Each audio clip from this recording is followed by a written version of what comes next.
Well, good morning, Jim. Very welcome to Holland. Thank you. Good morning. Glad to be here. Okay. We all want to improve the learning of our children and to prepare them for the future. The question is how we can improve the educational performance in that way and to contribute to the future society and perspectives of students. If we look at the main issues, I want to have your opinion on that. Let's start with focus on students' achievements. How can we raise students' achievements to optimize their learning capabilities? By focusing on what the students are learning rather than what the teachers are teaching. This has been a large part of my work. Teachers are, in my experience as I travel across America today, teachers are working harder than ever. And we're having a conversation about measuring the impact of what they're doing. But by focusing on students, I mean we need data processes in place that tell us what the students are learning. In the past, we tended to observe what the teacher was teaching. Mm-hmm. And many teachers would say, I taught it, they didn't learn it. We have to shift that focus. And do we learn the students the right things, the right themes, the right subjects? That's another key focus of my work today. The talk that I most often give is called Today's Students Really Are Wired Differently, meaning that the technology with which they're so engaged, the neuroscience is telling us it is changing the wiring of their brain, the way they process information.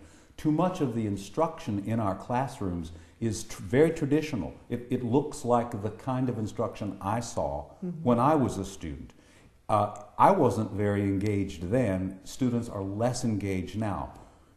One of the things that I tell teachers is we have to focus on instruction, the way it's delivered, and that you must close the existing engagement gap for our students before you can ever hope to close the achievement gap.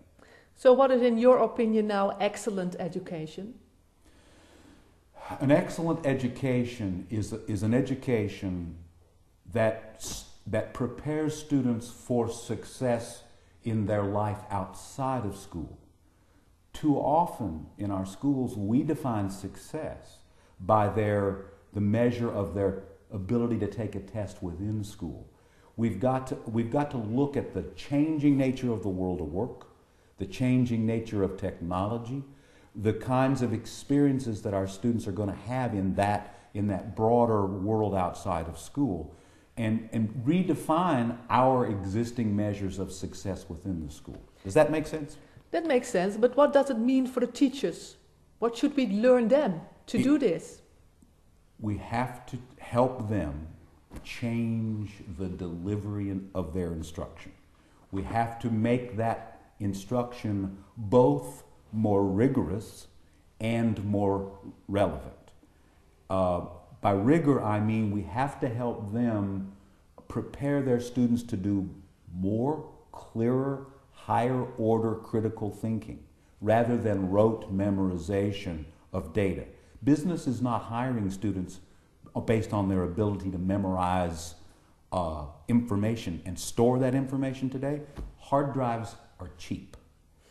They're looking for people who can solve problems, who can think critically, who can work with others in a collaborative process to focus on that problem sharing and innovative critical thinking. Much of our education and much of our teacher preparation doesn't equip them for that kind of instruction. So that's the focus of the work that I do today. Okay, and what does it mean for all those leaders who are leading those teachers in the schools? Oh, that's a very good question, because for 3 years as the Chancellor for the Florida Department of Education, supervising all of the schools in Florida, particularly the lowest performing schools, what emerged from my work was the importance of instructional leadership. We also have to change the model, the mental model for instructional leaders to equip them to assist their teachers and to help them make these transitions. Wherever we found a rapidly improving school or a high-performing school, we found a very high-performing instructional leader who was at the focus of that work. It makes a statement of continuously improvement necessary? Do you think that? 10 years ago, as a superintendent of schools in a district, Marion County, Florida, I first implemented what we called the continuous improvement model. And it was based on that very simple idea of continually being better tomorrow than we are today, using data to measure that progress. And we understood that we had a wide range of schools. We had high-performing schools and we had struggling schools. We expected continuous improvement from both. Mm-hmm. And what if we want to be creative, if we want to be innovative, it means that as a team we have to perform on a high level. How can we support those teams?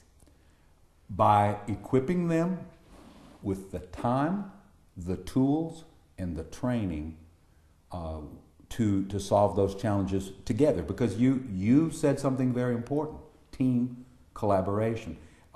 Too often in the traditional model of both teaching and leadership, it was an individual process, and teachers were isolated within their classrooms.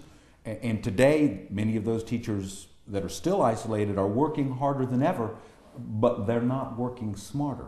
They're not leveraging the power of that team, of that collaboration. And so part of the changing the model is building collaboration at every level. And not only inside, but also outside? How can we communicate with the surroundings of the school? Another key point, if we want to equip students for success outside of the schools, we have to begin that and continue that collaboration with business and community leaders. A lot of our work at the International Center for Leadership and Education is based on an ongoing data gathering of what we call the National Essential Skills Study, where we ask business, community leaders, non-educators to tell us what is important. How do we define success for students today? So just as a wrap-up, how should you define a high-performance school? A high-performing school has continuous improvement as its focus, the continuous improvement of student achievement. That student achievement is measured by a holistic set of measures, and our schools, our state and national test scores are a foundation of that, but they should not be the only measure. We should also be collecting data around the levels of student engagement. How empowered are the students in their own learning? Have they taken ownership of that learning? So we need a holistic set of measures that should guide and benchmark our continuous improvement journey. Thank you, Jim. Thank you.